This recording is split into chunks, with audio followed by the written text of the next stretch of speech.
حلقتنا النهاردة عن المكرونة بالبشاميل. هنعملها على أصولها. زي كده ما كنا بنعملها زمان.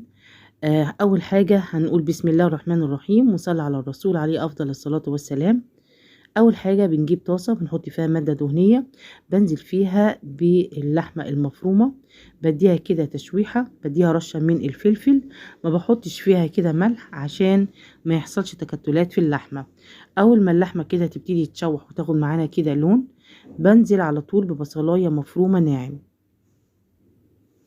هندي بقى هنا البصلة، هنا أنا مدياها رشة من الملح، بدي كده تقليبة كويسة للبصلة مع اللحمة لحد ما تطلع الريحة بتاعة البصل، وكمان تبتدي تدبل معانا.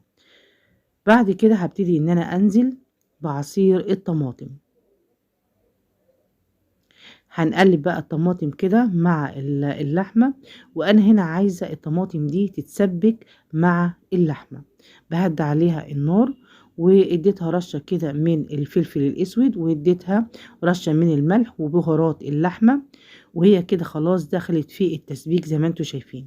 يعني انا حطيت البهارات والفلفل والملح في اخر مرحلة لما الطماطم اتسبكت كده مع اللحمة.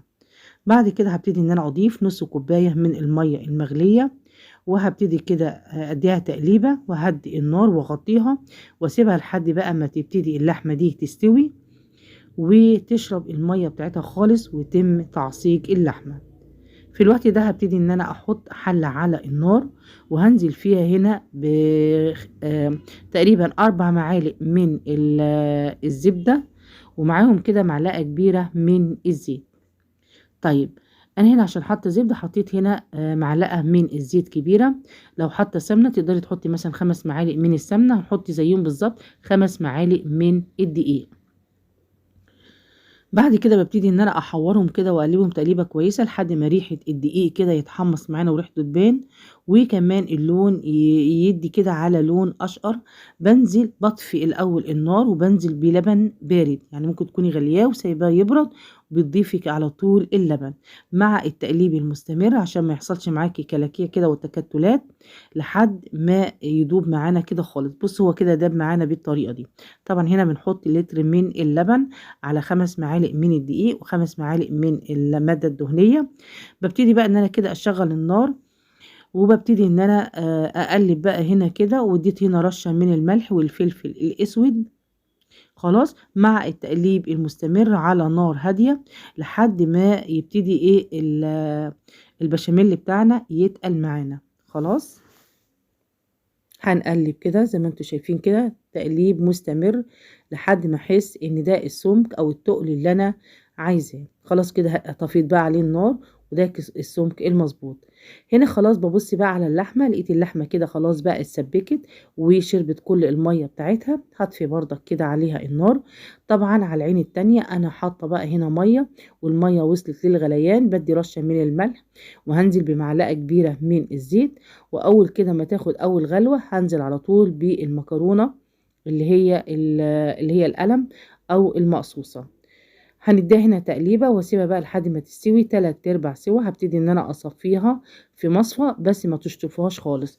هجيب بقى الصينيه اللي هدخلها الفرن، بديها مسحه من ماده دهنيه من الجوانب والقاع، وبديها رشه من البقسماط او الدقيق، لازم تعفريها.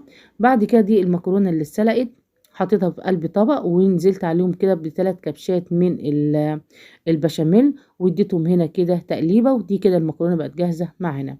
ده عندي هنا البشاميل بعد ما برد، حطيت عليه بيضتين وقلبت البيضتين في قلب البشاميل كده تقليبه كويسه. دي كده الصينيه ببتدي ان انا احط فيه كميه من البشاميل، بوزعها كده بالتساوي في قلب قاع الصينيه. بعد كده بنزل بكميه من المكرونه. بعد كده بنزل باللحمة المفرومة المتعصجة فوق المكرونة، وبتسويها نفس التسوية بتاعة المكرونة بالظبط. بعد كده ببتدي انزل بكمية من المكرونة بالطريقة دي، وهسويها نفس التسوية كده وكلها تبقى مقاس بعضيها. بعد كده هبتدي بقى ان انا اشرب بقى من فوق بالبشاميل زي ما انتوا شايفين بالطريقة دي. واهم حاجة يكون الصينية معاكي كده متساوية. بعد ما زقيتها كده بقى بالبشاميل، هبتدي بس كده اهزها كده هزه. هجيب بقى هنا بيضه واحطها في قلب طبق وانزل برشه من الملح ورشه من الفلفل الاسود. هدي تقليبه كده بسيطه وبعد كده بنزل بمعلقه كبيره من اللبن وهقلب ده كله. بعد كده هبتدي ان انا ادهن بقى الوش كده من فوق بالبيض. طبعا هنا الفلفل اللي احنا حطيناه عشان يضيع الزفاره الموجود في البيض، يعني صدقيني اعمليها ومش هتلاقي فيها زفاره. اهم حاجه بس تحطي فلفل في قلب البيضه عشان تضيع لك الزفاره. الفرن بتاعك بيكون بقى سخن من قبلها كده، ويكون على درجة 200 درجة مئوية. بتحطيها على الرف اللي في الوسط وتسيبيها بقى لحد ما تستوي. هي تقريبا بتاخد ساعة، ساعة ونص، بتلون معاكي من فوق ومن تحت. ما بتشغليش الشواية خالص، سيبيها كده لحد ما تاخد لون من فوق ومن تحت. دي كده الصينية بعد ما خرجت من الفرن. بتسيبيها بقى تهدى وتبرد، بعد كده بتبتدي ان انت تقطعيها. اتمنى يكون الفيديو عجبكم، ولو عجبكم اللايك والشير. والسلام عليكم ورحمة الله وبركاته.